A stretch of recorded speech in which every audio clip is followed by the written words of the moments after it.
Fulflit is a cross-border unified platform so far from our platform and 60 plus users on our platform. We have asked around $50,000 against 10% of equity. What is it that you're seeing in terms of the overall market which is addressable today for you? According to our data, it's at 60 to 70% are interested in. What is your sales? What is the bottom line? We are an enablement company, a logistics enablement company. Partners to also receive revenue-based financing. So happy to help you do that. Thank you very much, sir.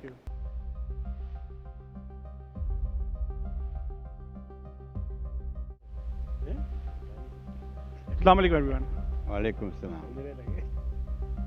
So my name is Fawad. I'm the founder of Fulflit.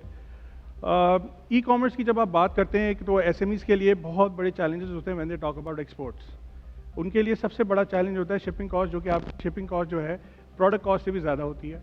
They don't have visibility, they don't have transparency, और बड़े players का उनको access भी नहीं मिलता. So that's the reason why we established a platform called Fulflit. Fulflit is a cross-border unified platform for e-commerce businesses, जिसमें end-to-end shipping enablement हम करते हैं. हम उनको तीन revenue offerings देते हैं. Number one, they can send a shipment directly to their customers across the world. We offer cash-on-delivery services in GCC, and we ship across the world on non-COD basis. Number two, we have warehousing and fulfillment. We can store their products in destination countries. Currently, we are doing GCC and UK. We are actively looking at USA and also Central Asian and Southeast Asian markets.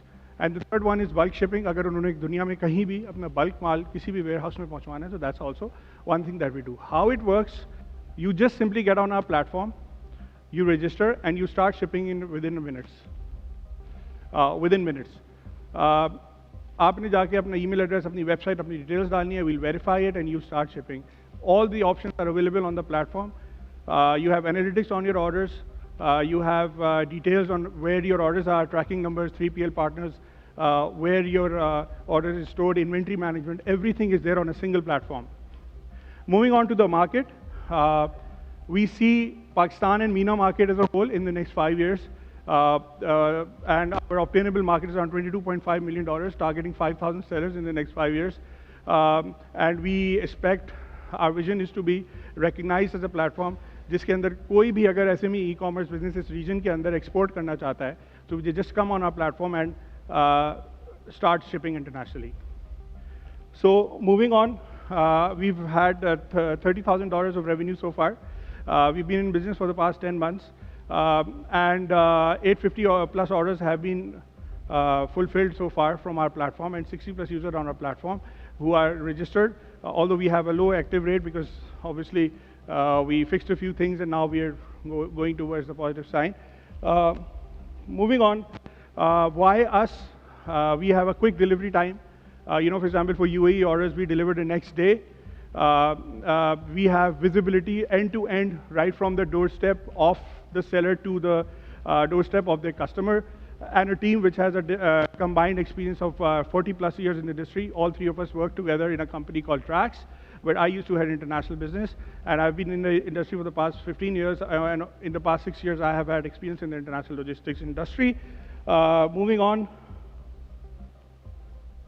our plan, first phase, we are going to target SME e-commerce businesses in Pakistan and grow our business and prove our unit economics.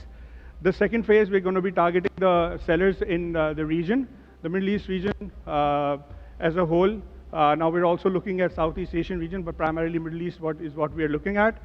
And the third phase, where we will have multiple platform leverage and margin optimization and value-added services through which our vision is going to become a reality with end-to-end one-stop shop for e-commerce logistics. Moving on, we have asked around $50,000 against 10% of equity. This is the breakdown of our funds usage.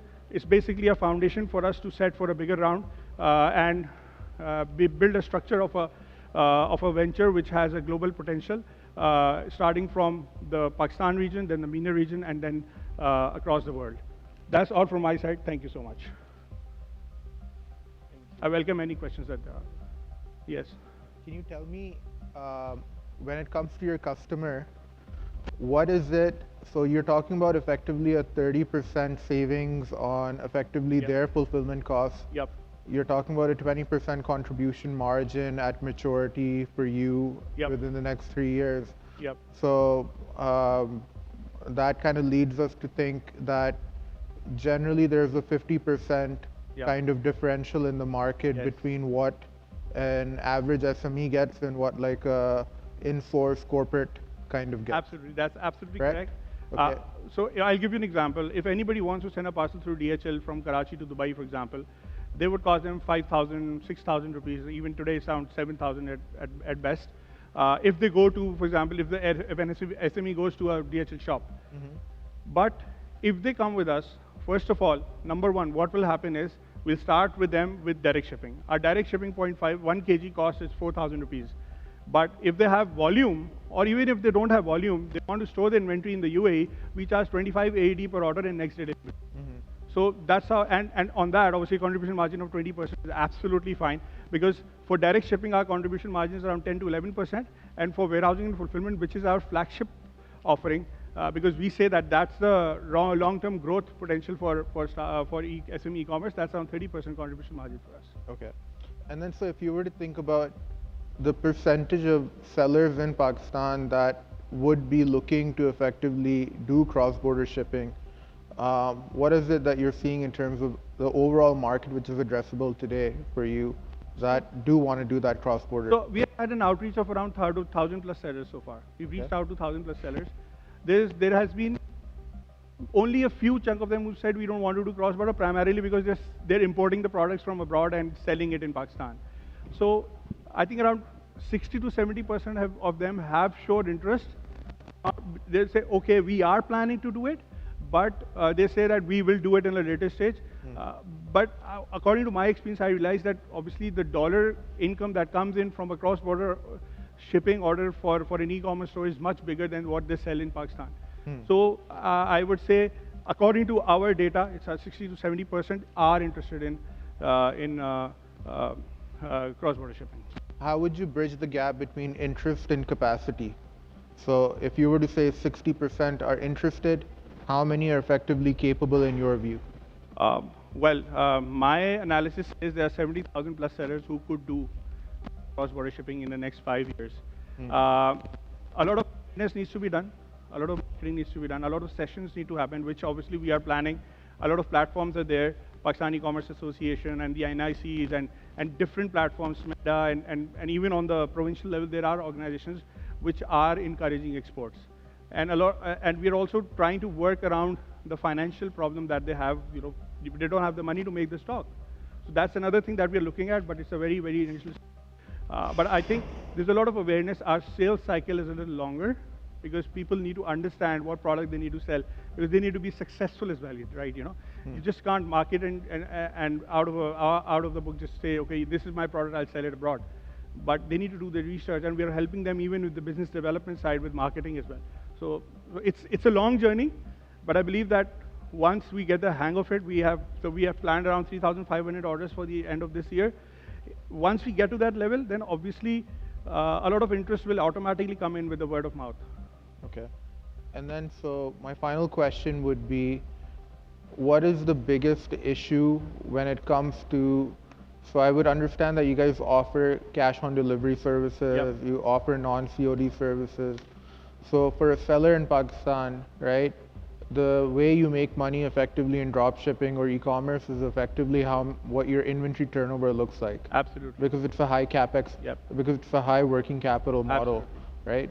Supply constrained markets, so you have the effective issue around having a good enough turnover cycle, right? Yep. In your model, what's the kind of average settlement time that a merchant has to wait before they're settled? So after Eid, we're Yeah. launching 3 days cashback in Okay. COD. And we've already lined up at least 20 customers who are interested in it. Once, obviously, there are players who are offering it, people like City Mail and now Leopards is even doing it. Export, these are smaller players from the middle segment of the market, if you would say. There's a top tier and the lower tier. The middle segment of the market is offering it. They have an average cashback payment of time on an average of 7 to 10 days minimum. And at times it goes to 15 days. So City Mail offers 15 to 18 days. We are now have worked around it and now understand it's around 3 days, we're going to pay them back. And how are you doing that 3-day cash advance? Off your own balance sheet or somebody else's? No, no. So we work on partnerships. We have negotiated with our partner in the UAE that they are going to pay us within 3 days, and then the same amount will directly go to them at the same time. All right, got it. Yeah, it's very complicated market, you know, the competition and stuff. I still want to understand few things about your business. Okay. So first of all, take me through the partnerships that you have made, especially in GCC, and like especially for the COD and the, using the warehouses. And also take me through the compliance procedure. You know, like when you send something from here, there are certain compliances, some certain regulations applied on exports and then imports in those areas.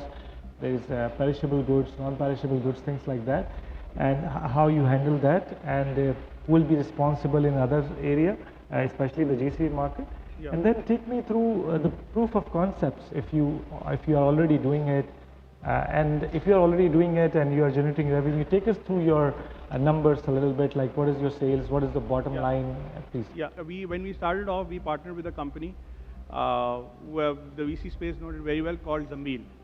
And with Zambil, what we had the deal was that we'd send the products to you, you store in your warehouse, and you get it delivered. You get the order, we upload the order on your platform, and you get it delivered. We started off with them. It was not very successful. Payments were a little delayed. And operationally also, we did not have transparency. So we changed the partner recently, and we got a new partner. They are now much more efficient. Our next day commitment is now becoming more and more efficient. So we are not a logistics company. We are an enablement company, a logistics enablement company. We want to get as many logistics partners as possible, because logistics is something that is already happening in the market. We don't want to reinvent the wheel. We want to enable them for SMEs which are highly, highly underserved, right? So we have local 3PL partnerships, which are, I took the name of Expos, I took the name of Leopards and all that. They have certain segments that they do, primarily wholesale segments that they deal with. The SME e-commerce is still underserved through them. So what we are doing is, through those partnerships, we are consolidating the loads and generating the loads for them to be able to ship, right? And the seller remains on our platform. So this is how it works.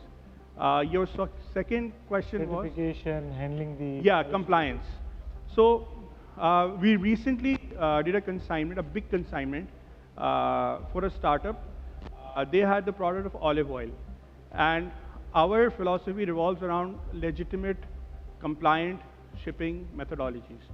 So we help them with whatever was needed here, and our partner in the UAE received the products through complete channels. So whenever a product comes in, so we are also dealing with a leading mobile accessories brand, the earbuds and all. I've not named them, but they're very much upcoming and very, very famous. We pushed them to start exports. And we told them, you know, we need the MSDS, you need the DG certificate and whatnot. And obviously we have shipping lines and airlines who guide us on the compliance stuff. We are also developing our extension in the platform, where AI-enabled compliance certification will also be done. But obviously it's a long shot, it's not happening right now, but maybe 1 year down the road we'll be doing that as well. So from the compliance perspective, you know, we are even helping those startups to... For me, I'm happy to kind of put in a small check within the 50K round. What I can help you with is I'm an investor in SmartLane, which is a logistics aggregation company as well in Pakistan, but for the local e-commerce market. Plus, I also have a good relationship with a payment service provider here in Pakistan that's working with one of the largest, actually at least 60% of the market share of logistics companies in Pakistan when it comes to their cash on delivery settlements, etc., and all of these sort of things. Plus, we are also investors in Trucker, which is a logistics aggregation platform for the large kind of middle mile market, along with effectively Zip24, which is e-commerce tools and enablement platform that's connected all over Saudi Arabia, the GCC, etc. So we have a pretty clear understanding of what works in logistics and what doesn't. What I will be able to help you with is I can see, depending on like the round and what kind of commitments you get from others. I'm happy to kind of also make introductions to you with some of our companies so that there might be some interesting plays when it comes to potentially, if you're doing effectively a 3-day kind of holding period on your cross-border logistics, one value add that we can enable pretty quickly is for your partners to also receive revenue-based financing. So for every dollar that they ship through your platform, there can be effectively a 15 to 20% facility for them to be able to buy inventory, etc., and progress as well. So happy to help you do that. Thank you very much, sir.